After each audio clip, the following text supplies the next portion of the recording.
Hola, buenas noches a todos y todas. Primero que nada, darle las gracias por haber estado aquí presente.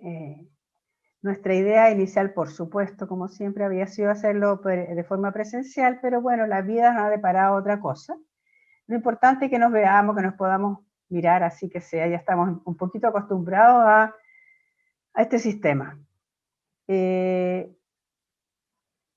Quisiera comentarle un poquito, este es un proyecto del Consejo Regional de Santiago, en que nos permitió hacer este libro que es un compilado de los testimonios que teníamos en 4 libros anteriores, y nos permitió, digamos, hacer este compilado, que en un principio lo tenemos pensado, digamos, de alguna manera lo haremos, entregarlo en varias comunas de la región metropolitana, entre ellas San Joaquín, Macul, Renca. Y si no podemos entregarlo a los colegios, como era nuestra idea, lo vamos a entregar a las bibliotecas municipales, una cantidad de ejemplares del libro. Los otros van a quedar en nuestro poder y podremos nosotros en las distintas, a futuro, poder, digamos, dárselos a conocer a ustedes. Ahora, por el momento, nosotros estamos haciendo este lanzamiento de esta manera, después veremos qué podemos hacer, pero por el momento sean todos y todas bienvenidos. Y quisiera presentar a nuestro dueño de casa, que es Johnny Labra, el encargado, digamos, el director de contenidos de la Corporación Cultural de San Joaquín, que es nuestro dueño de casa porque él nos iba a prestar las instalaciones y de hecho todo el Zoom y todo eso está en manos de él. Así que Johnny, te dejo la palabra. Gracias, Chaira. Bueno, para nosotros es muy emotivo como corporación cultural, como trabajadores de la cultura, participar en la presentación de este libro que reúne cerca de 50 testimonios de quienes estuvieron privados de libertad y de sus derechos fundamentales en tiempos no tan lejanos y tan oscuros en nuestro país. Quiero agradecer a la Corporación de 3 y 4 Álamos por el esfuerzo permanente de cultivar la memoria y de mirar la historia desde el presente, no solo como una cuestión de pasado, sino que desde las vivencias de guía del presente de cada uno, como una luz que ilumina a las nuevas generaciones que seguramente seguirán enfrentando días oscuros y días felices en este país de tantas contradicciones y sin embargo que hoy está recuperando ese ciclo de las grandes transformaciones, que hoy día de las grandes manifestaciones y de las grandes transformaciones sociales hechas por la fuerza del pensamiento común, la fuerza de la idea del cambio social. También es tremendamente significativo en este libro descubrir que el relato del entorno, más allá del contexto social y histórico, el relato de lo que está cerca, de lo que rodea este centro de dolor, pero que donde nace la solidaridad, el cariño, la fuerza moral de las ideas profundas, que sigue vigente hasta hoy día en la presencia de ustedes, por la presencia de quienes siguen juntándose. Vimos relatos de quienes están en el exterior, quienes están acá, cómo se han compartido, cómo se generaron amistades profundas y cariños profundos en ese espacio, aunque era de dolor. Sin embargo, también se creó alegría y se creó compañerismo y solidaridad. La memoria histórica no se hereda de por sí, se conquista día a día para construirla con verdad y justicia. Así que gracias por este buen y hermoso libro. Quiero dejar con ustedes a continuación quienes nos leerán algunos textos del libro, a Andrea Silva y Claudio Orellana, integrantes de la compañía de teatro El Paradero, el elenco del Centro Cultural de San Joaquín, quienes nos leerán algunos extractos, un par de extractos de este hermoso libro. Que se plantaron en el Parque por la Paz en memoria de las compañeras desaparecidas desde Villa Grimaldi.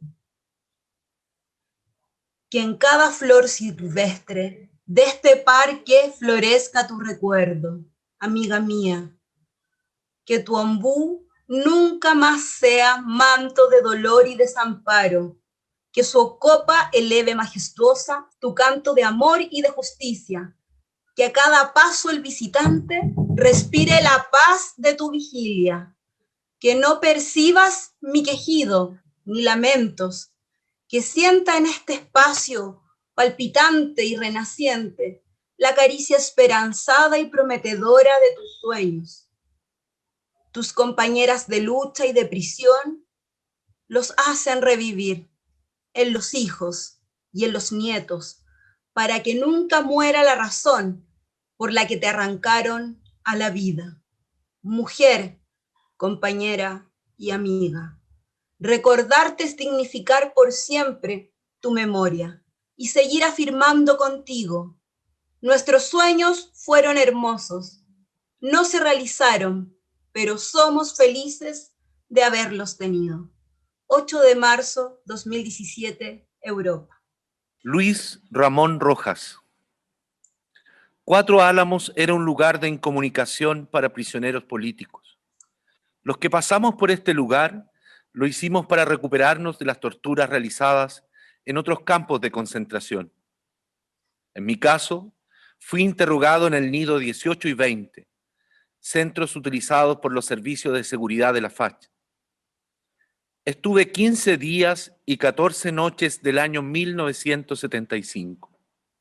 De ahí fui trasladado a Cuatro Álamos por otros 35 días más. Aquí permanecían compañeros en espera de ser transferidos a un lugar distinto para ser torturados. En otras ocasiones se les interrogaba en Cuatro Álamos mismo.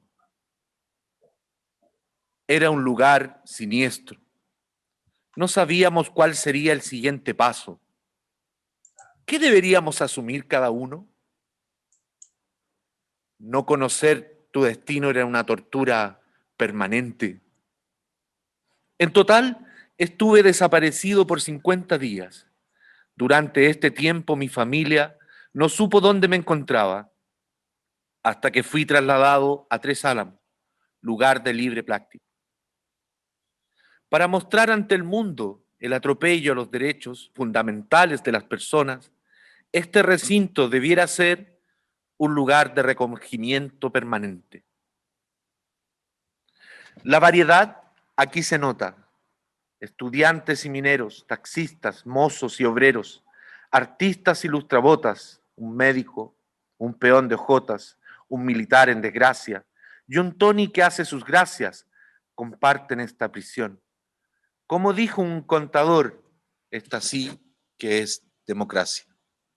Gracias, Claudio. Gracias, Andrea. Ha sido muy, muy emocionante escuchar estos relatos. Ahora vamos a pasar a el presidente de la Corporación 3 y 4 Álamos, Lautaro Araneda, quien presentará y hará, digamos, va a presentar a los compañeros que van a presentar, hará de moderador, digamos, y presentará a nuestros queridos presentadores del libro. No soy muy periodista para tener muchos sinónimos. Gracias, querida Chaira.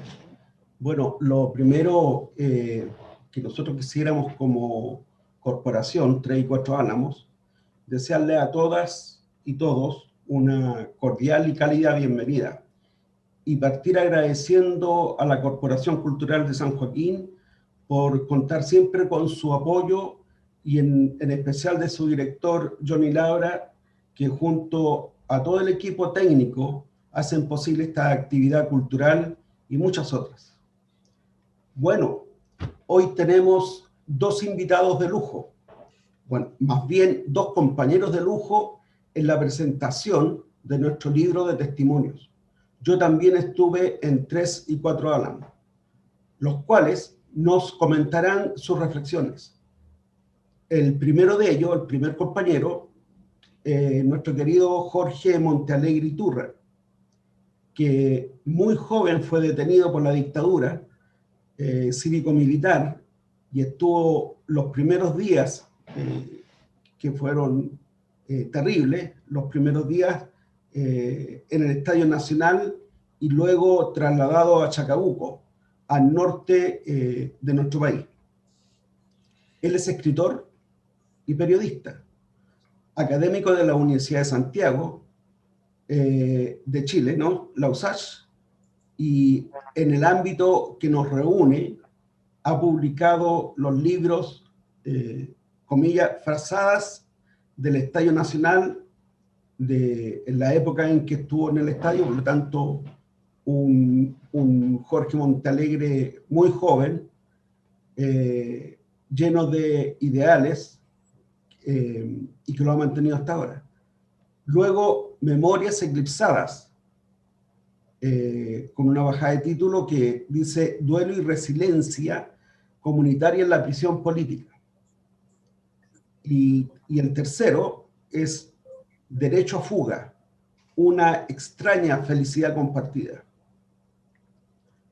El compañero Montenegro, actualmente secretario general del Tribunal Nacional de Ética y Disciplina del Colegio de Periodistas, integrante del directorio de la Unión Nacional de Artistas, UNA, y la Fundación Víctor Jara. Es también director de talleres y columnista, y es un honor para nosotros tenerlo aquí.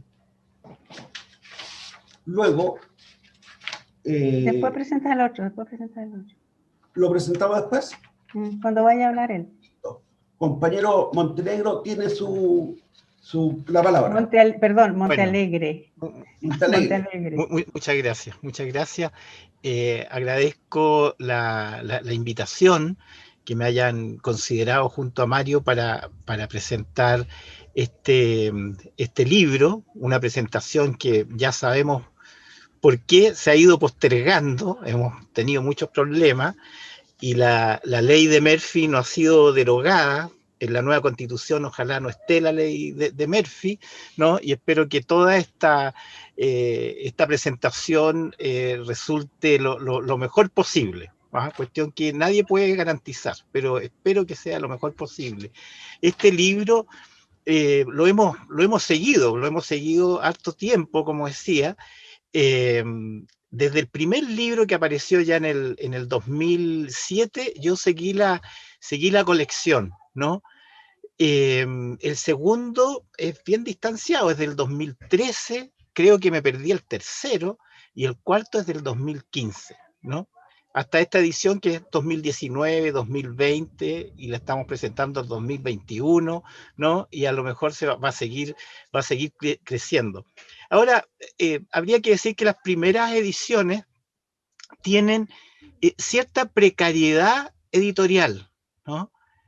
Y me gusta que haya sido así, ¿ah? No es una crítica negativa, ¿no? Me gusta que este tipo de memoria, que este tipo de recuerdos, que compartir la experiencia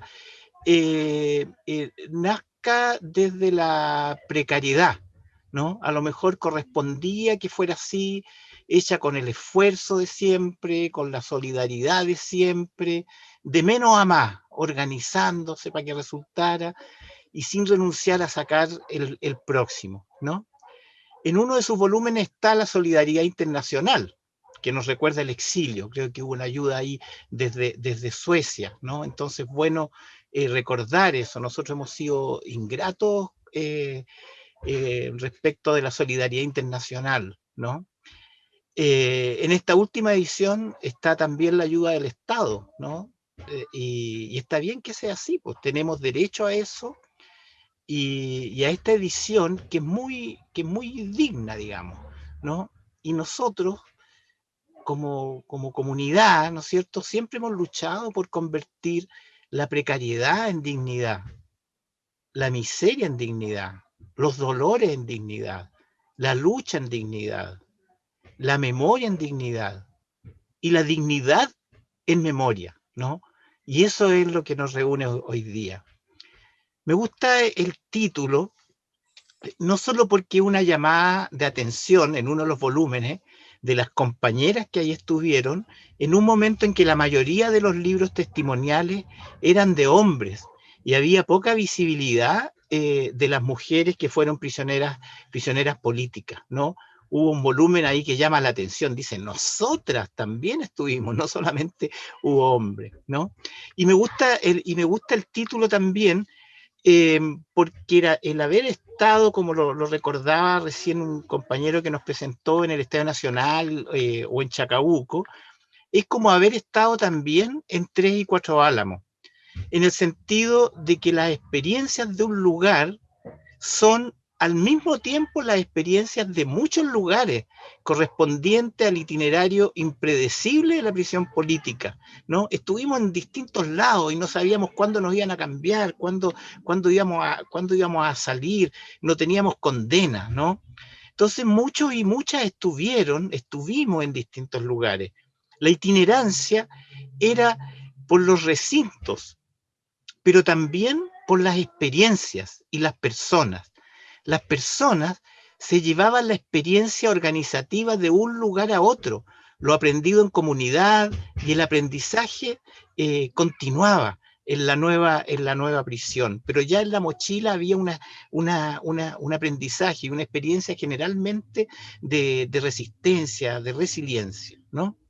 En la creación de artesanía y de artefactos culturales en general, cambiaban los materiales, la naturaleza y los regímenes disciplinarios de cada recinto, pero la comunidad de ideales y de personas es básicamente la misma.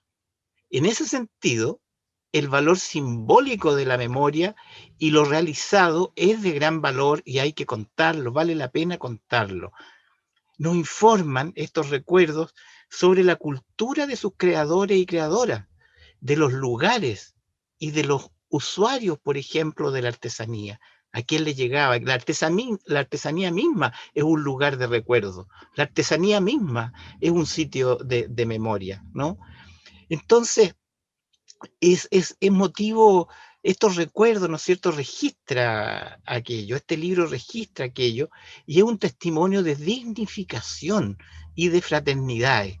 Es motivo de nostalgias contradictorias. ¿Cómo uno va a tener nostalgia de la prisión? Pero sí, hay nostalgias de la prisión, de la fraternidad que se vivía ahí, ¿no? Y son nostalgias contradictorias, paradójicas a veces, ¿no es cierto?, ¿no? Al reivindicar principalmente la memoria de la sobrevivencia, de la resistencia, de la resiliencia comunitaria, por sobre la memoria del horror que debe avergonzar a los victimarios y a quienes los apoyaron. Me gusta el título también porque quien haya leído este libro, y entre esas personas que hayan leído este libro están esas personas jóvenes que no habían nacido siquiera cuando pasaron los sucesos que se cuentan en estos testimonios, cuando hayan leído el libro podrán decir que también estuvieron en 3 y 4 Álamos, que conocieron los lugares al recibir la experiencia compartida con tanta honestidad por quienes lo escribieron. Vamos formando así este libro y cada testimonio son piezas de un rompecabezas, ensamblándose, armándose, contribuyendo en el proceso de armar el puzzle, siempre incompleto, de una memoria colectiva. Los recuerdos llevan las marcas del horror, del miedo, de la vergüenza, de la incertidumbre de cada día, del abuso impune, del aplastamiento.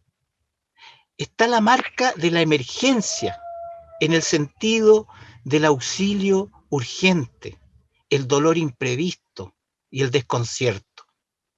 Y la emergencia en su acepción de elevación desde el fondo, cuando sube lo hundido y sale a la superficie, aparece de la oscuridad a la luz.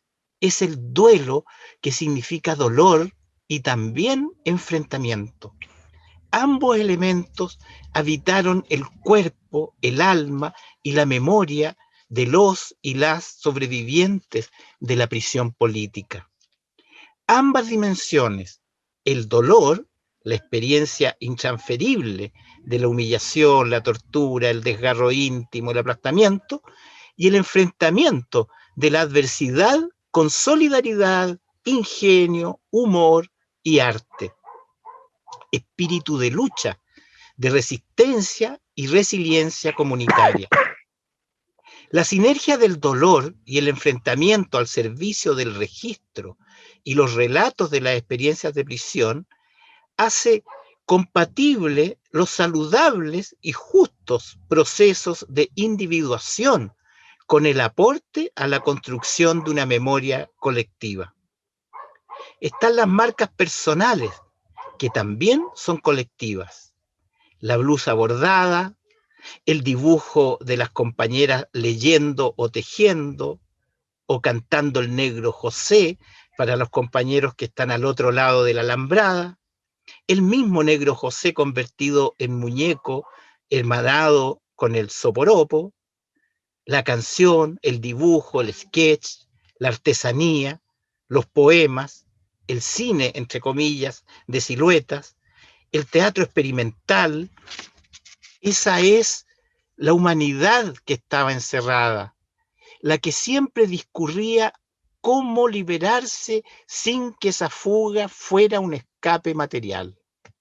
Los relatos humanizan una situación marcada por el intento de la deshumanización. Y en ese enfrentamiento, las personas detenidas vencieron, ganaron. Las personas sobrevivientes recuerdan por ellas mismas y por quienes no están. Los sobrevivientes hablamos por quienes no pueden hablar. Hablan por los ausentes y marcando la propia memoria de quien sigue viviendo. Compartiendo lo visto y lo vivido, son testimonios de los testimonios.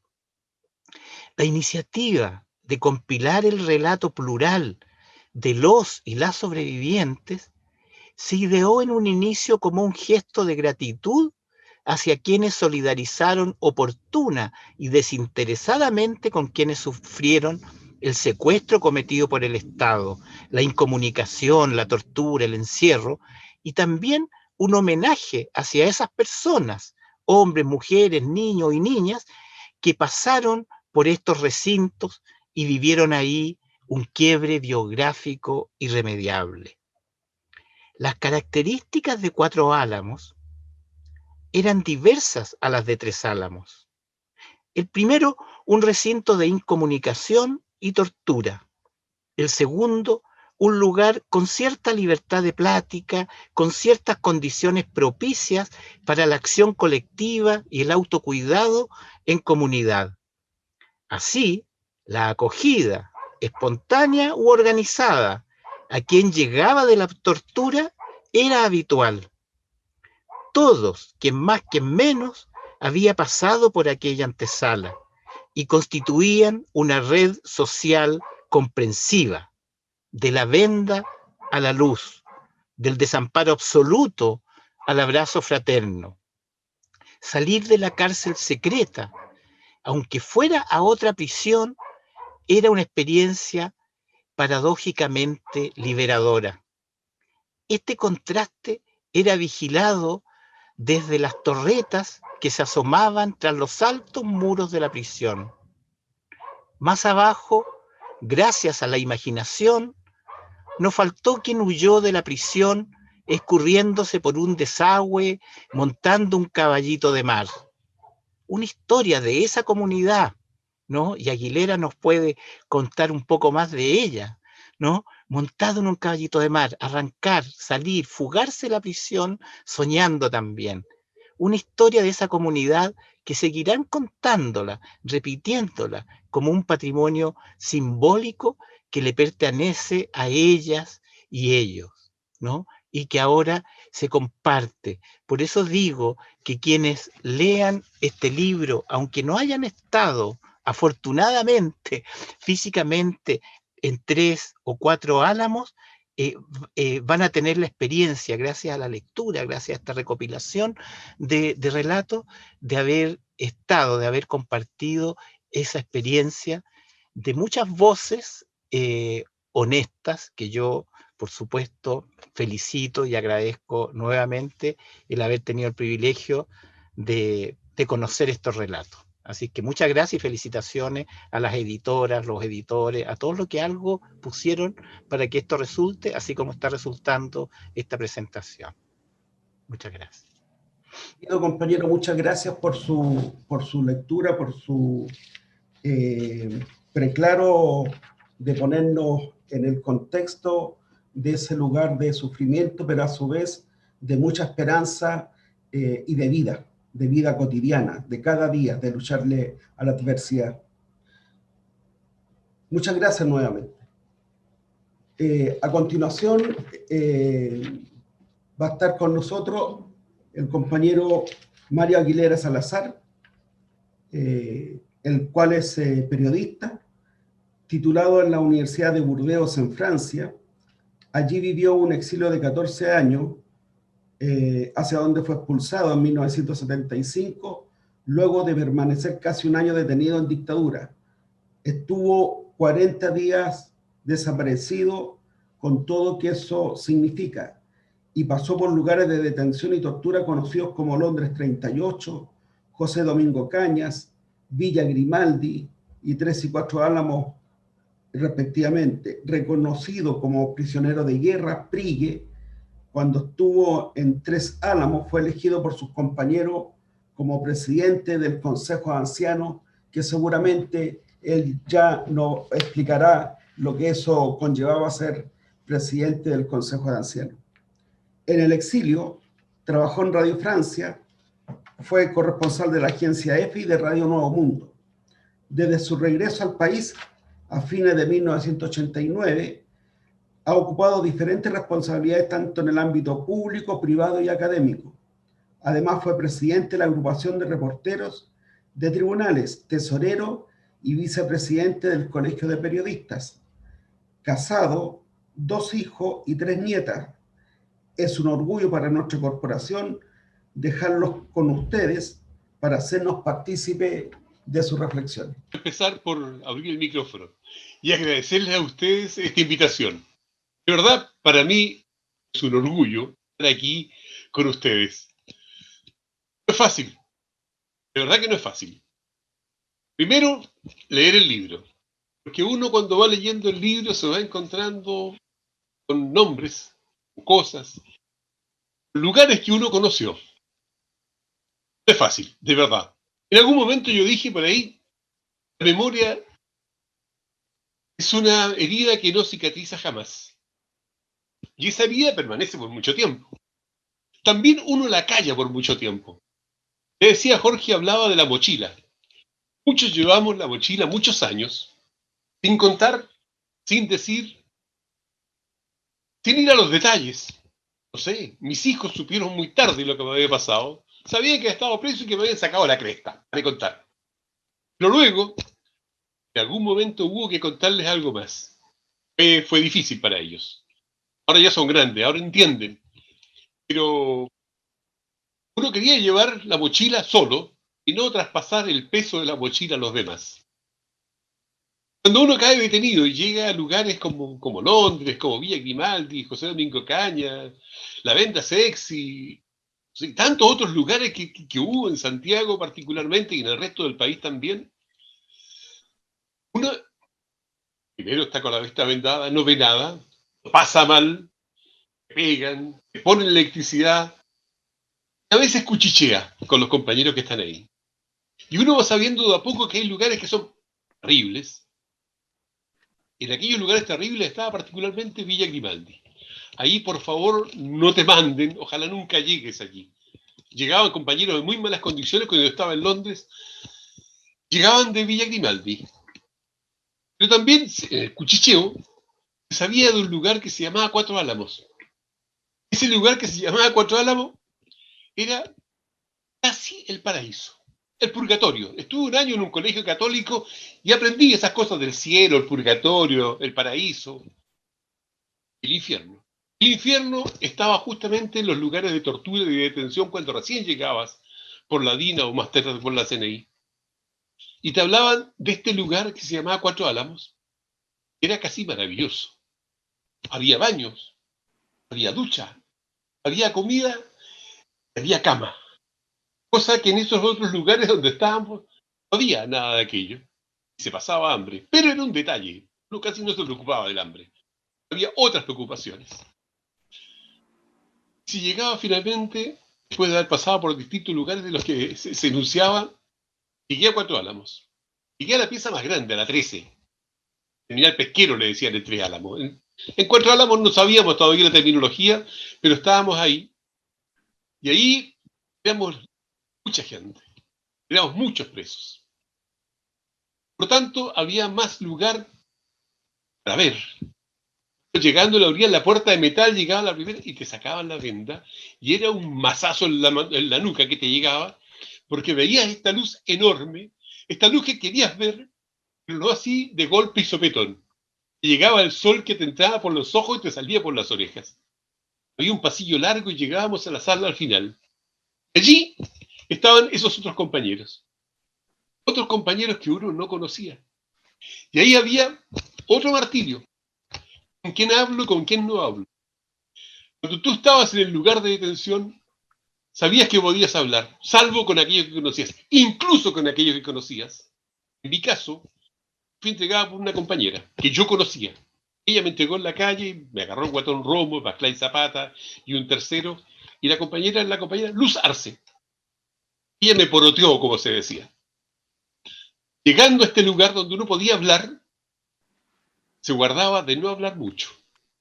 Pensaba hacer sus pequeños grupos con aquellos que te daban confianza. Aquellos que te daban confianza, en muchas ocasiones estaban en ese lugar y al otro día no volvían.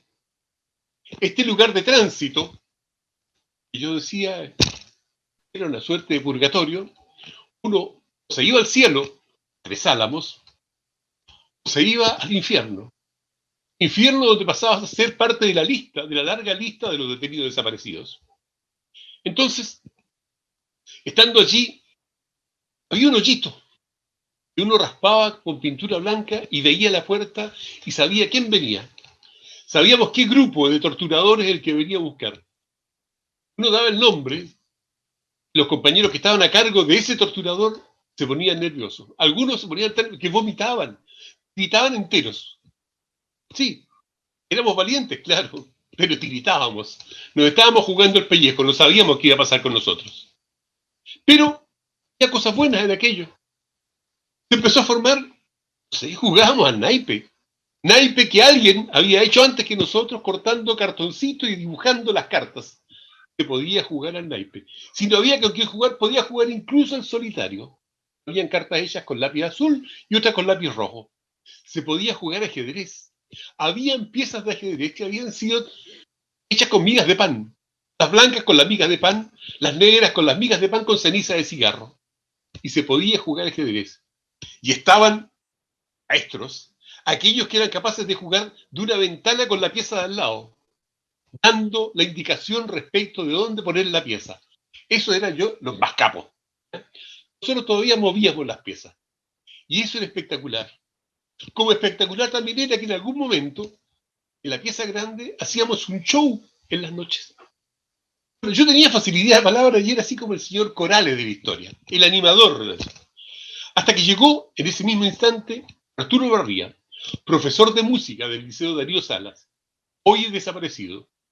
Y él tuvo la loca idea de formar un coro. Teníamos un coro que cantábamos a tres voces.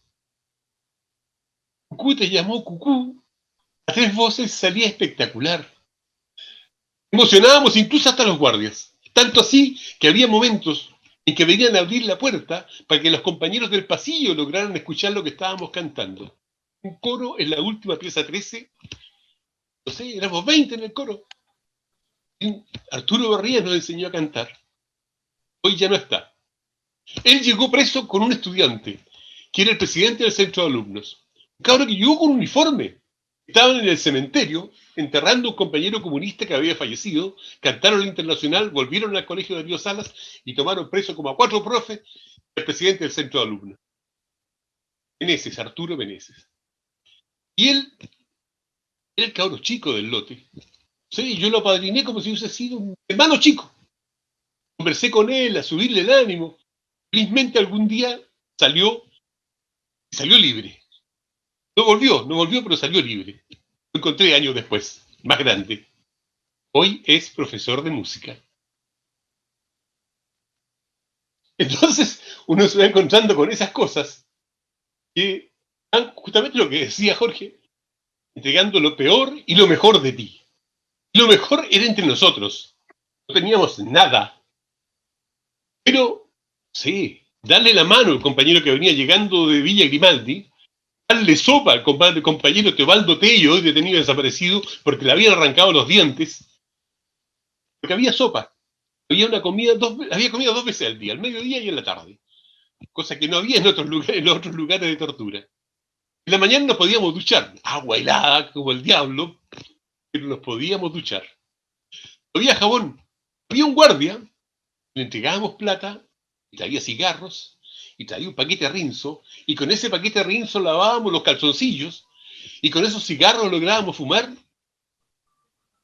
Y ese compañero, ese guardia, jefe Mauro, hoy también es un detenido desaparecido. Me prestó una mano, lo pillaron, lo desaparecieron. Entonces uno iba viendo, lo que decía recién, había entre ellos también seres humanos. Este era uno. Lo único que uno quería estando en Cuatro Álamos, se pone fresco uno. Estando en Cuatro Álamos uno quiere pasar a Tres Álamos. En Tres Álamos uno tiene compañeros, hay comida, uno tiene visitas, ve a la familia. ¿Qué mejor? Pasar a Tres Álamos. Y ahí en Cuatro Álamos uno iba sacando la cuenta de aquellos que iban y no volvían. Y después aparecieron en la lista de los 119. O el Guayquiñí, bueno, Arturo Barbía, que mencionaba recién. Stalin Aguilera, me acuerdo de él porque Stalin y por Aguilera, que un compañero de La Faena, de Peñalolén. Había tantos otros que nunca más volvieron. Esos compañeros que uno, hoy día, mirando este libro, uno va encontrando esos nombres nuevamente, van apareciendo. ¿Eh? Y esto que yo decía, esto que viví yo en la pieza 13, se vivía en cada una de las celdas. Los compañeros iban haciendo cosas, hacían gimnasia, se juntaban y cantaban también. También jugaban ajedrez. También había algo que llamábamos el teléfono, que era un cordel con una piedra que se balanceaba por la ventana para ir pasando los nombres de quienes iban cayendo. Y con Cristian Bayuri, que un compañero que hoy día está en Suecia, estábamos encargados de agarrar esos nombres debajo de la puerta que daba a Tres Álamos desde nuestra pieza. Entregábamos, no sabíamos quién lo recibía, claro, alguien, algún amigo, algún compañero, recibía los nombres y ellos se encargaban de que estos nombres salieran hacia afuera y las familias que los andaban buscando supiesen que hasta ese momento esos compañeros estaban todavía vivos. Hasta que llegó el momento en que ya dejaron de ir a buscarme. Bueno, de ahí salí algunas veces, así fue como llegué a Grimaldi, así fue como llegué a José Domingo Cañas, y un día cualquiera, después del 18 de septiembre, cerca del fin de mes, creo que ahí pasó un 12 de agosto, cerca de los fines de septiembre, pasé a Tres Álamos. Y Tres Álamos era realmente casi el paraíso. Pero uno se pone fresco estando en Tres Álamos, quiere salir libre. ¿Ya? Entonces uno va aumentando la petición. Es así. Cuando estás en el peor momento quieres solo un poquito más. Estando en Cuatro Álamos quería uno estar en Tres Álamos. Y estando en Tres Álamos uno quería salir de libertad. Llegué a Tres Álamos y me encontré con un compañero que había estado con Paulo Muñiz, había estado en mi pieza. Y él me recibió al otro lado, Paulito Muñiz. Después se fue a México. En México falleció. Y con Pablito nos hicimos casi hermanos. No nos conocíamos de antes, no nos habíamos visto nunca antes. Nos conocimos en la pieza grande de Cuatro Álamos. Y dormimos en el mismo camarote. No había más camas. Álamos estaba repleto. La gente dormía en los pasillos. En las piezas que eran para 4 había 2 camarotes. Habían 8, 10. Estaba repleto. Y con Pablito Muñiz nos dimos cuenta que además Álamos estaba sucio. Había papeles, estaba sucio el piso. Empezamos a hacer la lista de semaneros. 4 compañeros todos los días. A todo esto nos pasaban lista 3 veces al día. Nos sabíamos todos los nombres con los 2 apellidos de todos los presos que estaban ahí. Entonces, era fácil hacerlo por orden ortográfico, 4 y el otro día otros 4. Y organizamos, y la gente como... A ver, había mucho que hacer. Había clases de todo tipo, de inglés, de alemán, de historia, lo que uno quisiera. Incluso clases de alfabetismo para un compañero campesino que no sabía leer. Había como 3 profesores para él solo. Le enseñaron a leer y a escribir. Había clases de lo que quisiéramos. Había profesores para todo. Había cursos, había que matar el tiempo. Había algunos Mr. Músculos también, hay que decirlo, que estaban ahí haciendo gimnasia todo el día y se mantenían en buena forma. No, yo era flacuchento y ahí engordé cuando en Tres Álamos. Ya no estaba tan asustado cuando estaba en la clandestinidad. Así que uno iba comiendo, formaba parte de una carreta, en la carreta llegaba... Nunca comí tantos tutti frutti en mi vida como en Tres Álamos. Porque a uno le llaman manzana, a otro le llaman plata, a otro naranja, por tanto, el postre por excelencia era tutti frutti. Y había que arreglar lo que nos daban los pacos. A todo esto, ahí también conocía a Conrado Pacheco Cárdenas. Bueno, para no irme por otro lado. Estando en eso, de la elección, finalmente hay gente que empieza a reclamar esto del trato que tenían los pacos, aquí nuestros guardianes, con el Consejo de Ancianos, porque era realmente un Consejo de Ancianos. Habían elegido a los más viejitos. Y Mario Mayol era el presidente del Consejo de Ancianos. Mario Mayol había sido militar, había perdido una de sus manos en la guerra del Chaco, entre Paraguay y Brasil, y él estaba ahí. Tenían respeto a los pacos porque había sido el ejército.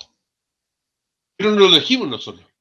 Se les empezó a decir que por qué no había una elección que fuera un Consejo de Ancianos más democrático.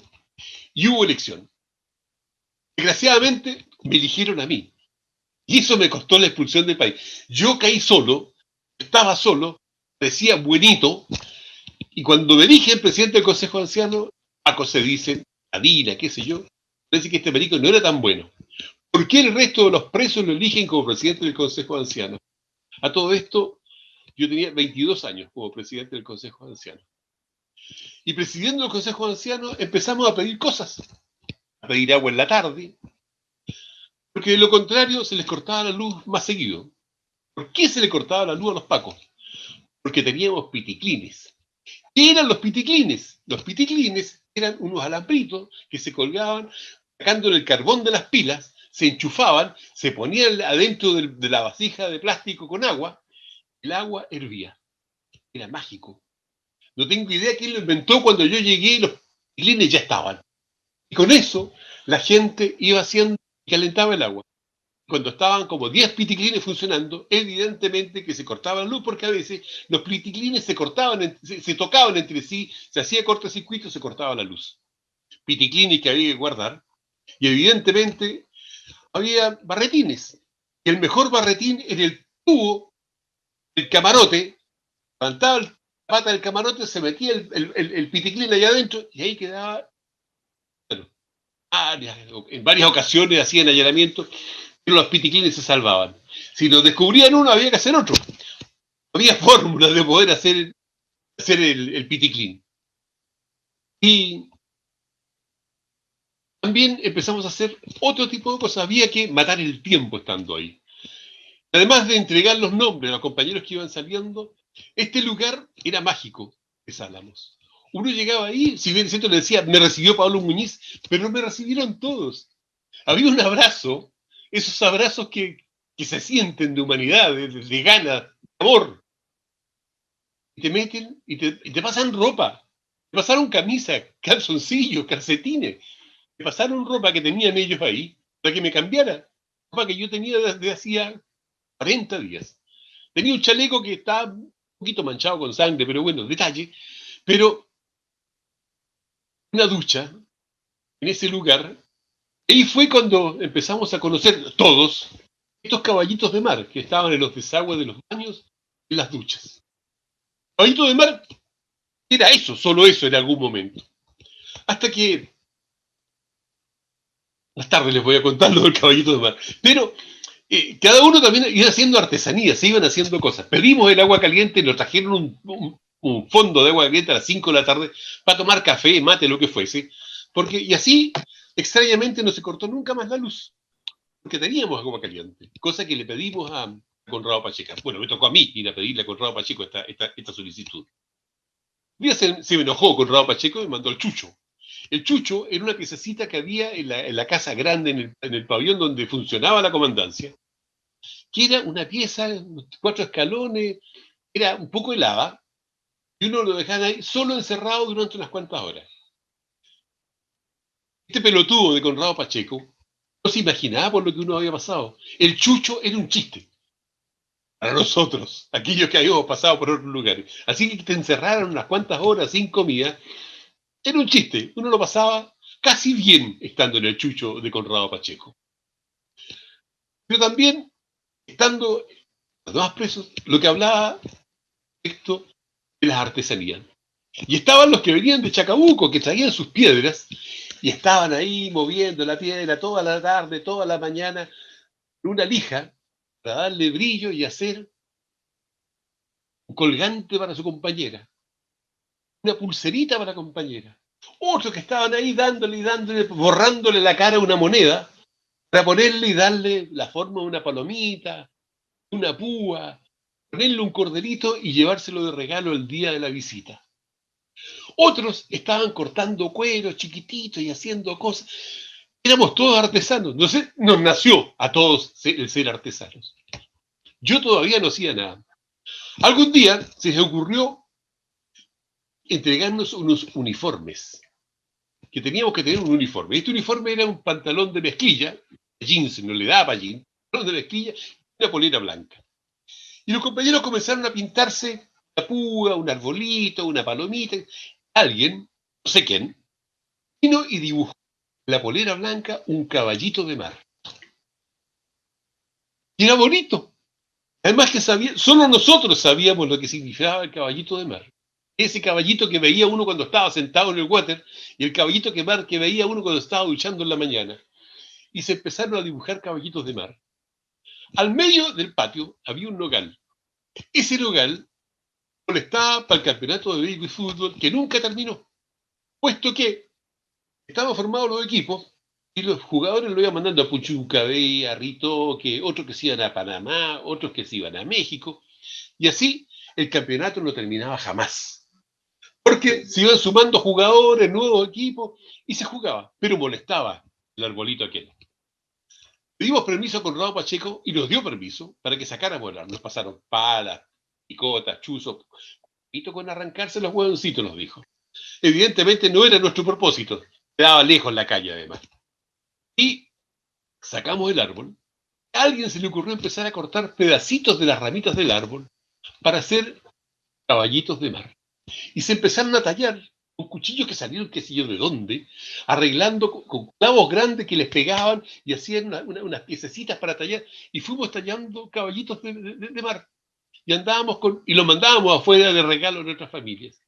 Mientras tanto, las compañeras al otro lado estaban haciendo las mirachas y los soporopos. Bueno, y para ustedes hoy día no vine solo. Y aquí una miracha chiquitita. Otro recuerdo, el que me mandaban las compañeras del lado, evidentemente, soporopo. Este era realmente... ¿Y por qué soporopo? Pregunté yo alguna vez. Soporopo era por algo chileno. Sopa de porotos. Soporopo. Así que aquí tengo a mi amigo que me acompaña desde el año 74 que está conmigo. Y también tengo otro amigo que me acompaña desde aquella época. Es un caballito del mar de Sálamos. Que un amuleto, lo que ustedes quieran, me acompaña. No sé si me trae suerte o no, pero está conmigo. ¿Eh? Y eso es parte de uno, digamos. Él me ayudaba a llevar la mochila. Compartíamos aquellos secretos que yo no contaba, los compartía con mi caballito. Mientras las compañeras hacían eso y nosotros hacíamos esto otro, también fuimos haciendo cultura. Y como lo decía Jorge, había un grupo de teatro. Teníamos nada menos que de director, nada menos que Oscar Castro estaba con nosotros. Y se formó un grupo de teatro. Y este grupo de teatro todos los días presentaba, o no, una vez a la semana presentaba una obra distinta. Y ellos se la ingeniaban y jugaban haciendo libretos, los veíamos ensayar durante el día para que el día viernes en la noche presentaran su pieza de teatro, que autorizada por Conrado Pacheco, hasta que un día se les ocurrió que ya se acabó el teatro, porque se dieron cuenta que muchas de las metáforas que estaban ahí, estábamos riendo de ellos. Se demoraron en darse cuenta, sí, ¿eh? Y en las mismas metáforas también había emoción, había pena, había tristeza. Estábamos entregando un mensaje de lucha, de amor, de solidaridad. Y el Paco que estaba arriba de la torreta también se emocionaba, también se reía con lo que estábamos haciendo. Y aquello que estábamos haciendo era peligroso para aquel que nos estaba cuidando. Por tanto, estaba el teatro, estaba también la literatura. Teníamos un diario mural. Era un mural donde se iba escribiendo día a día las cosas que iban pasando, lo que íbamos sabiendo, no sé cómo. Cuando se arrancó el Negro Olivares de Ritoque, nosotros supimos que se arrancó el Negro Olivares de Ritoque y no teníamos visita. ¿Cómo se supo? Vaya a saber uno. Pero se supo. Corría el correo de las brujas. Teníamos un teléfono, sí. Le llamábamos al muro que nos separaba del recinto donde estaban las compañeras. Y ahí habían compañeros que tenían a su pareja al lado. Y iban a este teléfono a pololear. Y el teléfono era simplemente pararse al lado del muro y por la rendija escuchar lo que le decía la compañera y él a su vez mandar el mensaje hacia el otro lado. Hablaban y pololeaban a través de este muro. Entonces, había amor en esas circunstancias. Sabíamos de las compañeras que estaban embarazadas y que iban a tener guagua. Lo sabíamos todo. Y así se iba dando este amor. Los que estábamos los diferentes carreras no eran simplemente los de... En algunas carretas eran todos los de una misma pieza. Había otras carretas donde había gente de todos lados, gente, no sé, que eran de fuera de Santiago, que lo iban a ver una vez al mes. Tenían que comer como el resto. Por tanto, se compartía todo lo que llegaba. Mi mamá, vieja, separada desde mucho tiempo, trabajaba con mi abuelo y tenían esto en La Vega. Mi mamá llegaba con un par de bolsas enormes, llenas de fruta y de verdura. Por lo tanto, era para la carreta, no era para mí, era para todos. Llegaba con cajas de tomate. Yo creo que estaba mirando rojo ya a esas alturas, tanto comer tomate. Pero se compartía con los compañeros. Y teníamos nuestras natachas, que por ahí se dicen algunos de los relatos, se habla de las natachas. Natacha que iba variando. A mí me tocaba hacer natacha y cada uno quería lucirse con el mejor plato. ¿Cómo arreglar mejor la mala comida que nos daban? Y agregarle algo más, ponerle un toque. Pero había que lavar la loza y todo eso. Y también había un tema de las despedidas. En la despedida se cantaba para despedir a los compañeros, y aquello, a nosotros, también emocionaba a los pacos que nos cuidaban.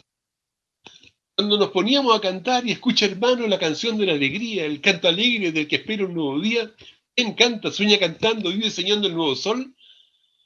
Nosotros lo cantábamos con pena.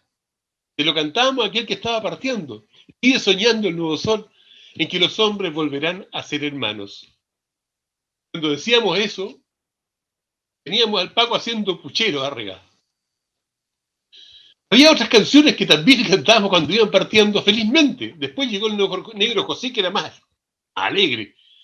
Pero se cantaba también Se va el barco de papel, por el mal de la esperanza, llevando un montón de sueños, a los niños no lo alcanza. Se va, se va, se va y no volverá. Se va, se va, se va y no volverá. Y cantábamos No volverá el compañero que estaba partiendo a México, a Panamá o qué sé yo dónde. Le decíamos que no iba a volver. Lloraban ellos, llorábamos nosotros. Entonces, finalmente después llegó, como digo, el Negro José. Negro José tenía más esperanza, ¿ya? Acá eran canciones que tenían, a ver, tenían profundidad, tenían música, estábamos todos en patota desde adentro del corazón. Pero al mismo tiempo, había momentos de alegría. Habían cosas que ocurrían ahí, no sé, yo me acuerdo de haber estado en una sesión de espiritismo más loca que yo he vivido, en una sesión que era de psicología, que él nos contó que le habían enseñado para psicología, y su sesión de espiritismo era una talla. Nos matamos de la risa, todo muy bien, nos reímos mucho, Algún día les voy a contar porque es muy largo. Pero, ¿qué estoy diciendo con esto? Que con este libro, empecé a revivir, sí, página por página, fui encontrando nombres, lugares y cosas que van recordando lo que fue aquella pasada por 3 y 4 Álamos. 3 Álamos era el lugar de amor, de emoción y de paso. Ahí llegaba la gente que venía de Chacabuco, llegaban los que venían de Quiriquina, llegaron los compañeros que venían de Rancagua, que nos dijeron que no nos juntáramos con ellos, estaban presos incluso antes del golpe, y unos compañeros del MIR que habían tomado un fondo por ahí, estaban presos antes, el golpe los pilló presos de la cárcel de Rancagua. Y los muy choros se pusieron a hacer un túnel. Cuando los pillaron con el túnel, los agarraron y se los llevaron a 3 Álamos. La primera recomendación de los pacos fue que no nos juntáramos con ellos porque era muy peligroso. Lo único que queríamos era juntarnos con ellos para saber por qué eran tan peligrosos, evidentemente. Había compañeros de los cuales sabíamos que habían colaborado mientras estuvieron detenidos. Ellos tenían pocas posibilidades, no les pegábamos ni nada por el estilo, pero era con los cuales no se podía conversar de cosas de las que no queríamos que se supiese. Hay una cosa que es importante, éramos prisioneros de guerra, decía yo. Así que esto que está haciendo Piñera hoy día no es nuevo, no es el primero en inventar una guerra. Ya nos habían inventado una guerra antes. Y aquellos, la mayor parte de lo que estuvimos, jamás tuvimos un juicio, jamás nos probaron nada, nos expulsaron, estuvieron años algunos presos, y finalmente salieron libres o expulsados por nada. Los revoltosos de hoy, los compañeros jóvenes de hoy, está ocurriendo lo mismo. Llevan meses presos y de repente se dan cuenta que había sido un montaje por parte de carabineros y están saliendo en libertad. Y también son prisioneros de guerra, de esta guerra que inventó Piñera hoy día. Lo que están viviendo ellos ya lo vivimos. Y qué bueno que estén en la calle, porque los sueños que ellos tienen son los sueños que teníamos nosotros de aquella época. Los sueños siguen vigentes. Están ahí. Están ahí. Ellos están haciendo revivir. Claro, saltaron el torniquete y esto explotó. Explotó, perdieron sus ojos y nos permitieron a nosotros abrirlos de nuevo, para que sigamos soñando. Porque aquello que fue un sueño inconcluso para muchos de nosotros, hoy día puede que se haga realidad. Pasaron cosas en dictadura, crearon una nueva constitución. Quizás sean ellos, estos cabros, pero nosotros, que los vamos a estar empujando para que cambiemos esta constitución y finalmente, ojalá, nuestros hijos o nuestros nietos vean un nuevo Chile. Ese nuevo Chile parte también con estos testimonios, donde esto no partió en octubre, partió hace ya mucho rato y fuimos partícipes de aquello. Les agradezco la invitación. Hay muchas cosas por contar, podríamos estar aquí toda la noche, pero lo importante es que lean esos testimonios, aquellos compañeros, y un homenaje a aquellos que no pueden escribir, que no están, y quedaron en el camino, y que lo pasaron peor que nosotros. Nosotros podemos contar lo que nos pasó. Ellos no están aquí. Por ellos hay que leerlo. Gracias. Querido compañero Mario, ¿qué decirle? Pues aquí nos tenía todo con el pañuelo en la mano, con los ojos llorosos. Es conmovedor.